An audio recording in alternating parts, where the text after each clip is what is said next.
여러분 연극 좋아하십니까? 혹은 영화 좋아하십니까? 네. 저도 연극을 상당히 좋아합니다. 그래서 제가 총각 때는 연극을 보러 많이 돌아다녔던 것 같아요. 대학로로 연극을 보러 이렇게 돌아다니고 했는데 지금은 그럴 새가 없어서 연극을 잘 못 보는데요.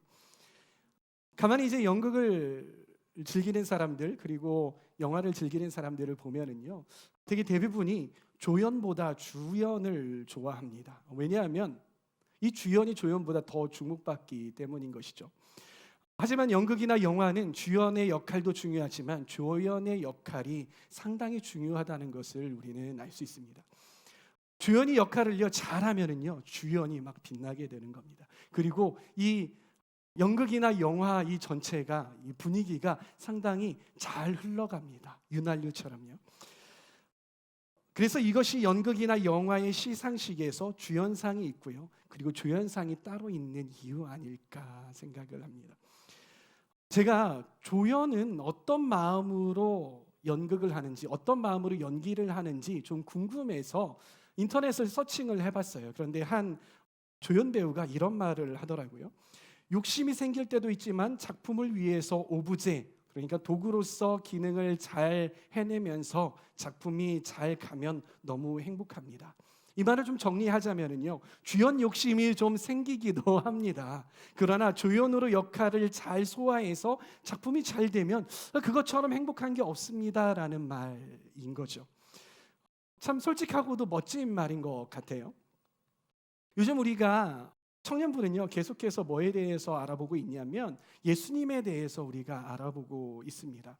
오늘은 우리 함께 모였는데 오늘은 예수님 주변의 한 조연에 대해서 알아보도록 하겠습니다. 뭐라고요? 예수님 주변에 있는 한 명의 조연, 그 사람에 대해서 함께 알아보려고 해요. 나는 광야에서 외치는 자의 소리다. 나는 그의 신발끈을 풀기조차 감당하지 못하겠다.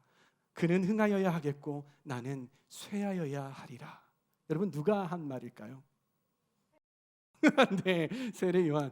원래 청소년들에게 그 기회를 주려고 했는데 청년들이 네, 세례 요한 맞습니다. 예수님 당시 세례 요한의 영향력은 상당히 컸습니다. 사람들은요 세례 요한을 어떻게 봤냐면 등불이라고도 바라봤고요, 그리고 참 빛이라고 오해했습니다. 그리고 세례 요한을 메시아로도 착각하는 그러한 사람들이 있었어요. 만다교라고 여러분 아십니까? 만다교라는 이 종교가 있는데 이 종교의 신도가 약 6만 명 가량 된다고 합니다. 이 종교는 누구를 신봉하냐면 바로 세례 요한을 신봉하는 종교인 것이에요. 여러분 예수님은요 이 세례 요한에 대해서 뭐라고 말씀하고 계시는 줄 알아요? 여자가 낳은 사람 중에서 가장 큰 자다라고 이렇게 세례 요한을 이야기를 하셨습니다. 이처럼 초대교회 당시의 세례 요한의 위상은 상당히 위대했습니다. 세례 요한을 따르던 제자들도요 참 많았고요. 세례 요한의 위상과 그리고 예수님의 위상이 그 당시에는 막 혼재해 있어서 헷갈릴 정도였던 것이. 예수님이 등장하시기 전까지 이 세례 요한은요 그 시대에 마치 주연인 것 같았어요. 그러다가 예수님께서 등장하시죠. 이쯤 되면은요 그 이 세례 요한의 그러한 위상이 이 정도 되면은 이 세례 요한이 예수님께서 딱 나타나셨잖아요. 나의 위상을 지키기 위해서, 이 주연 자리를 지키기 위해서 뭔가 행동을 했었을 것 같아요. 제가 세례 요한이었으면요. 아니면은 뭔가 나를 더 훌륭하게, 내가 예수님보다 더 훌륭해라는 그러한 마음으로 나를 막 이렇게 포장하려고 노력을 했었을 거란 말이에요. 그런데 이 세례 요한은 어떻게 했는지 아십니까? 요한복음 1장 27절 말씀을 함께 보도록 합시다. 세례 요한이 뭐라고 말하냐면은 나는 그의 신발끈을 풀기조차 감당하지 못하겠다라고 이렇게 이야기하는 거예요. 여러분 이 세례 요한이 왜 이런 이야기를 했을까요? 나는 그의 신발끈조차 풀기 감당하지 못하겠다. 다시요. 나는 그의 신발끈을 푸는 것조차도 감당하지 못하겠다. 예수님께서 신발끈을 너무 막 어렵게 묶으신 거야. 그래가지고 막 2번, 3번, 4번 막 돌려서 묶고 이래서 신발끈을 풀기가 어렵다고 말씀을 하시는 것일까요? 당시에는요, 이 신발끈을 푸는 사람이 있었습니다. 신발끈을 푸는 사람이 어떤 사람이었냐면 종들이 신발끈을 풀었어요. 그런데 이 종들 중에서도요, 이 당시에 이스라엘에는 그러니까 유대인 종이 있었고요, 이방인 종이 있었어요. 누가 더 높을까요? 그래도 유대인 종이 그래도 조금 더 높았어요. 근데 유대인 종은 이 신발끈을 푸는 역할을 잘 안 했습니다. 그럼 누가 했느냐? 바로 이방인 종이 신발끈을 푸는 그런 역할을 했다는 것이. 세례 요한은 예수님과 자신을 비교할 때 자신이 이렇게 하찮은 존재다라고 말하고 있는 것이. 어느 날 세례 요한의 제자가 세례 요한에게 말합니다. 선생님께서 증언하셨던 그 예수라는 사람 있잖아요. 그 예수라는 사람이 세례를 베풀기 시작을 했어요. 그런데요, 세례를 베풀기 시작하는데요, 정말 많은 사람들이 그 예수라는 사람에게 가서 세례를 받고 있어요. 그렇게 이르는 거예요. 여러분, 이 말에 어떤 뉘앙스가 느껴지십니까? 이런 거예요. 세례 요한 선생님,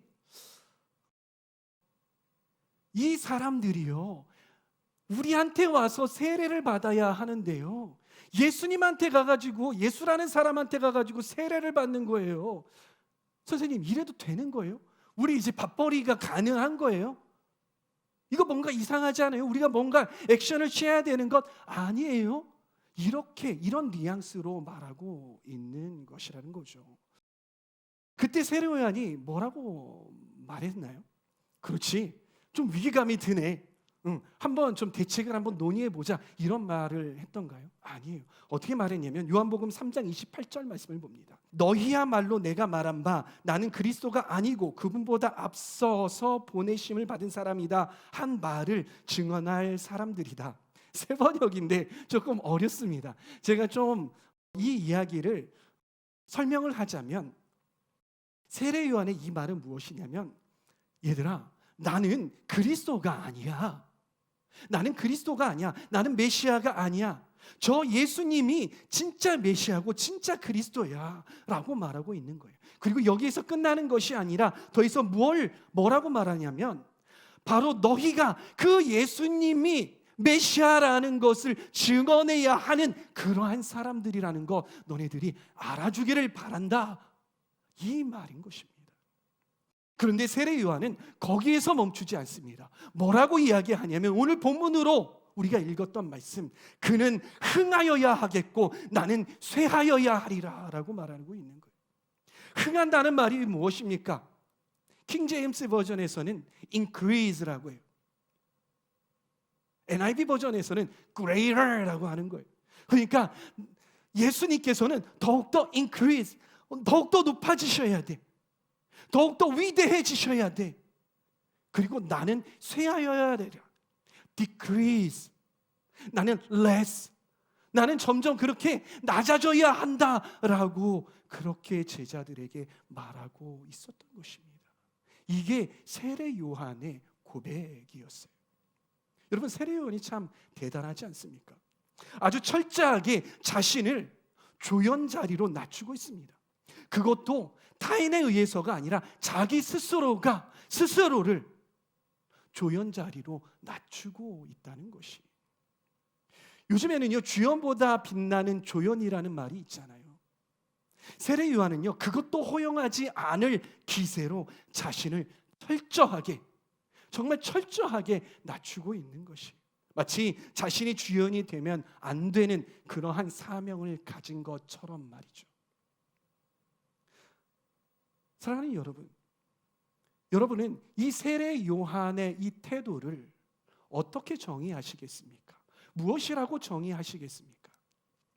저는 이 세례 요한의 태도를 보고 한 가지 단어가 생각이 났습니다. 그것은 무엇이냐면 적확하다라는 단어입니다. 여러분, 적확하다라는 말이 무슨 단어일까요? 정확하다는 말을 우리가 많이 들어봤잖아요. 많이 쓰잖아요. 정확하다는 말은요, 바르고 확실하다라는 뜻이에요. 그런데 적확하다는 말은 무엇이냐면 정확하게 맞아서 조금도 틀리지 않다라는 의미인 것이죠. 그래서 적확하다는 말은 무엇이냐면 정확하다라는 말보다 좀 더 완전하게 맞아떨어진다라는 말이에요. 여러분, 근데요, 이 적확하다라는 이 표현은 사람들의 성품과 어떤 사람들의 어떤 말과 그리고 사람들의 행동과 이런 것들을 규정할 때 쓰기에는 조금 부적절한 언어예요. 왜냐하면 사람들은요, 그렇게 적확하지가 않거든요. 로봇은 너무나도 적확하지만은요, 사람들은 그렇게 적확하지가 않아요. 참 편차가 많고요. 사람마다 이러한 편차들이 참 많아요. 그리고 감정의 기복들이 참 많죠. 생각들도 참 많아요. 이때는 이렇게 생각했다가 저 때에는 다르게 생각하는 게 사람이잖아요. 여러분들을 바라보세요. 얼마나 시시각각 잘 변하는지. 변덕쟁이들. 네. 우리가 그렇다라는 거예요. 그런데도 불구하고 제가 사도 요한을 설명을 할 때 적확하다고 표현한 것은요, 과장이 아닙니다. 사도 요한은요, 하나님의 뜻을 적확하게 따랐습니다. 다시 한번요. 사도 요한은 하나님의 뜻을 적확하게 따랐습니다. 여러분, 다다익선이라는 말 아시죠? 다다익선이라는 말이 무슨 뜻입니까? 많으면 많을수록 좋다. 네, 많으면 많을수록 좋다. 우리는요, 부족한 것보다 많은 것을 선호합니다. 막 딱 들어맞는 것, 그것보다요, 많았으면 좋겠는 거예요. 적으면 뭔가 다시 구하러 갔다 와야 되고 다시 채워넣고 이렇게 해야 되잖아요. 근데 많으면, 좀 남으면 이거 좀 쟁여놨다가 나중에 쓰면 되지, 이러한 태도를 우리가 가질 수 있는 것이죠. 돈도 많으면 많을수록 좋습니다. 권력도 많으면 많을수록 좋다. 그렇죠? 인기도 많으면 많을수록 좋다. BTS처럼. 네. 음식도 풍성하면 풍성할수록 좋아요. 어디 잔치집 갔을 때 먹을 게 좀 부족하거나 적당하면은 이게 무슨 잔치집이야, 이런 생각이 들죠. 친구도 많으면 많을수록 좋습니다. 사람들이 이렇게 많은 것, 풍성한 것들을 추구합니다. 근데 여러분, 우리가 많은 것, 풍성한 것들을 추구하면 어떻게 됩니까? 우리의 마음 가운데 무엇이 생겨나시나요? 욕심이라는 게 생겨나요. 우리의 마음 가운데 다다익선을 추구하면 우리 마음 가운데는 자족하지 아니하고 욕심이라는 게 스물스물 올라오는 거예요. 내가 99개를 가졌고 저 사람이 1개를 가졌으면 100개라는 것을 채우기 위해서 1개 가진 그 사람의 것을 가져오려고 하는 게 바로 사람의 욕심이라는 것이죠. 예수님 시대의 로마 지도자들, 그리고 유대 지도자들은요, 더 가지려고 노력을 했습니다. 권력, 돈, 쾌락을 더 가지려고 했어요. 그들에게는 절제함이 없었습니다.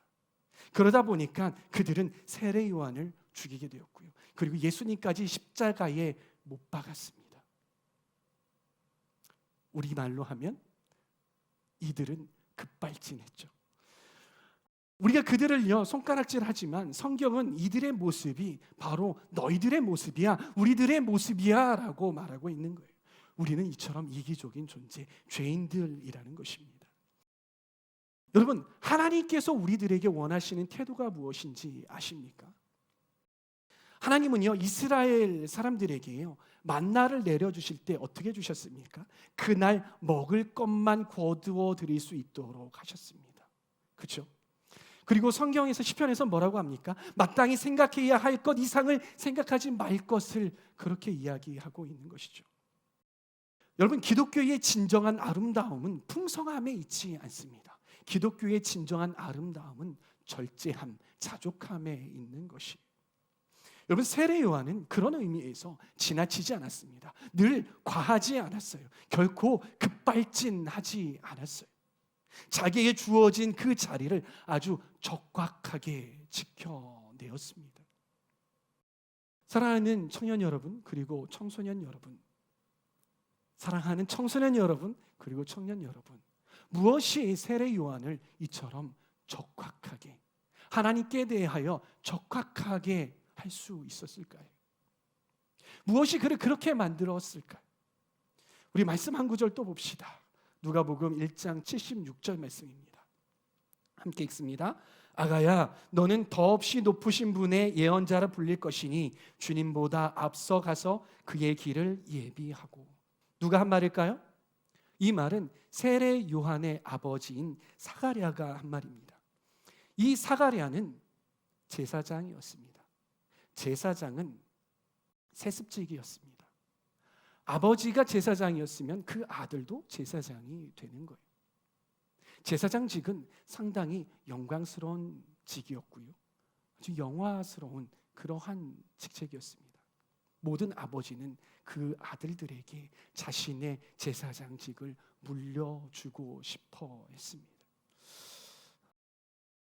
그러나 사가랴는 자기 아들 요한에게 바로 이렇게 예언을 했던 거예요. 제가 정리해보자면, 사랑하는 아들아, 너는 제사장직을 행할 수 없다. 너는 편안하게 이 성전에서 있으면서 공직자의 길을 가는 것이 아니라 너는 광야에서 길거리에서 회개하라고 외치는 설교자가 되어야 한다.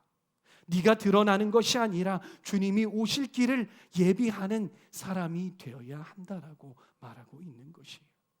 즉 한마디로 말하면, 정리하자면 이 사가랴의 예언은 무엇이냐면, 세례 요한, 너는 이 시대의 주인공이 아니다. 너는 주인공을 빛나게 하는 조연이다 라고 말하고 있는 것입니다. 어쩌면 세례 요한은요, 이 이야기를 듣고 상당히 싫었을지 몰라요. 아이, 나는 조연 그거 안 하면 안 돼? 나는 꼭 조연을 해야 돼? 이 시대 가운데 나는 주연하면 안 돼요? 이러한 생각을 했었을지 모른다라는 거예요. 그러나 이 요한은 그 예언을 믿음으로 받아들입니다. 그리고 누가복음 1장 80절 말씀에서 이렇게 그가 마음 먹었던 것을 표현하고 있습니다. 아기는 자라서 심령이 굳세어졌다. 그는 이스라엘 백성 앞에 나타나는 날까지 광야에서 살았다. 그 이렇게 예언의 말씀을 받아들였어요. 그런데 우리가 이 말씀을 보면서 주목해 봐야 하는 표현이 있습니다. 그것은 바로 심령이 굳세어졌다라는 말이에요. 여러분, 심령이 굳세어졌다라는 말이 무슨 뜻일까요? 심령이 강팍해진 것일까요? 문맥을 보자 하니 그런 뜻은 아닌 것 같죠. 이 심령이 굳세어졌다라는 말은 무슨 뜻이냐면, 내가 어떠한 결정을 하는데 그 결정을 확고히 했다라는 말이 심령이 굳세어졌다라는 말인 것이에요.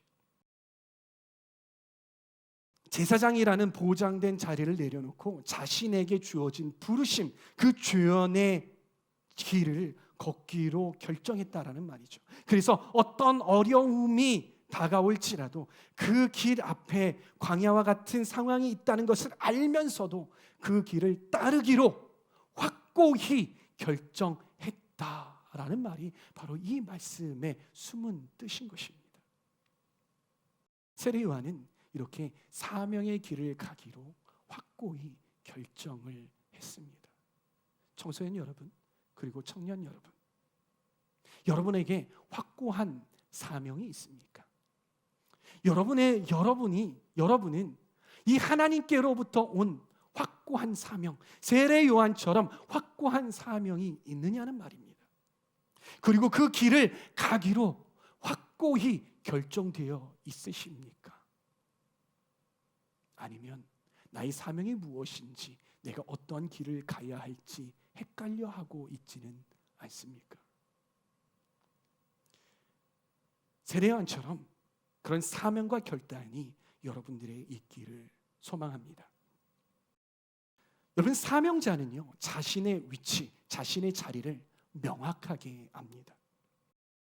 자신이 가진 권위와 지위가 어디까지인지, 그리고 자신이 무엇을 해야 하는지, 그리고 무엇을 하지 말아야 하는지를 명확하게 알고 그리고 적확하게 행동한다는 것이. 그러나 사명이 없거나 불분명한 사람들은 자신의 위치와 그리고 내가 무엇을 어떻게 해야 할지에 대해서 헷갈려 하는 것이. 그러다 보면 더 많이 취하려는 그러한 행동이 우리 안에 드러나게 되는 거예요. 내가 따라야 할 사명, 내가 걸어야 할 사명이 없기 때문에 자꾸 세상적인 길들을 걸어 나가는 거예요. 나의 가치관이 하나님의 가치관이 아니라 세상적인 가치관으로 자꾸 물들어가고 그곳에 타협해 가기 시작한다라는 것입니다. 그러다 보면 자꾸 급발진하게 되는 것이. 사랑하는 청소년 여러분, 그리고 청년 여러분, 우리의 이름은 무엇일까요? 여러분들에게 주어진 이름이 무엇일까요? 네, 배한나요. 네, 구명정이요. 여러분들 개인적인 이름, 그렇죠, 있죠. 그렇지만 우리의 이름이 무엇일까요? 우리의 이름은 무엇이냐면 바로 그리스도인입니다. 우리 이름은 무엇입니까? 다시 한번요. 우리의 이름은 무엇입니까? 더 크게요. 여러분들이 누구인지 명확하게 알려주세요. 여러분들의 이름은 무엇입니까? 아멘. 여러분들의 이름, 우리의 이름은 그리스도인입니다. 근데 여러분, 그리스도인의 뜻이 무엇인지 아십니까? 그리스도인의 뜻이 무엇인지 아십니까? 그리스도인이란 그리스도의 소유로서 그분을 믿고 구주로 고백한 자, 이것이 그리스도인이라는 말의 뜻인 것이에요. 여러분, 그리스도인이란 좀 더 확장해 보자면 그리스도인이란 오직 예수님만이 나의 주연이시고 예수님만이 내 삶의 주연이시고 나는 조연인 삶을 살아가는 삶, 그 사람이 바로 그리스도인이다라는 것입니다. 여러분 동의하십니까? 그러기에 우리는 그리스도인이어야 합니다. 이 이름 안에 우리의 사명이 담겨 있는 것이에요. 이 사명이 흔들리면 우리는 급발진하게 되는 것이고요. 내가 내 인생의 주인공이 되려고 노력을 하는 거예요.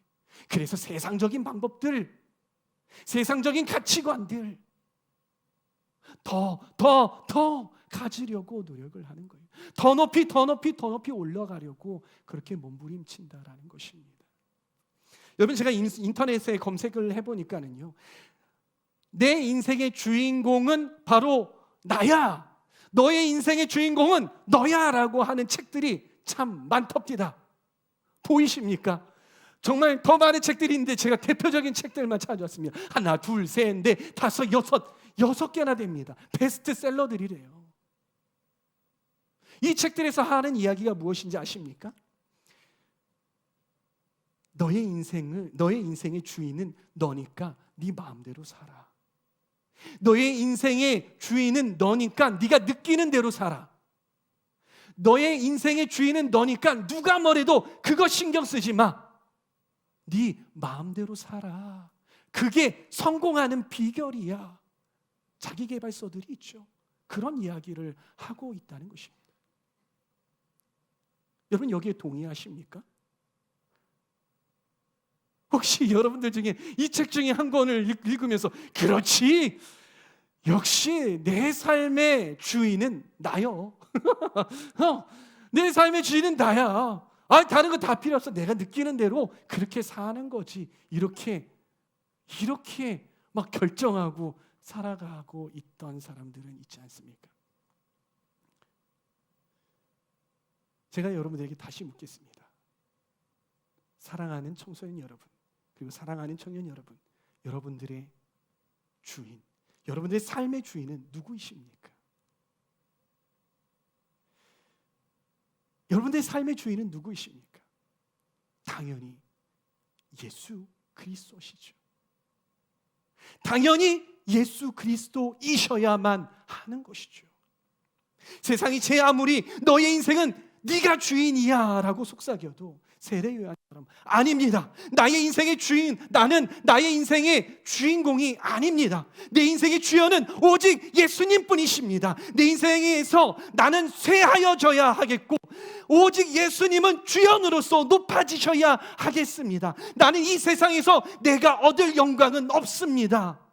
오직 예수님을 증거하는 것이 나의 사명이기에 예수님만 드러내다가 나는 이름 없이 하나님 나라로 가겠습니다 라고 고백할 수 있는 우리 주임제 교회 청소년 그리고 청년들 되시기를 바랍니다.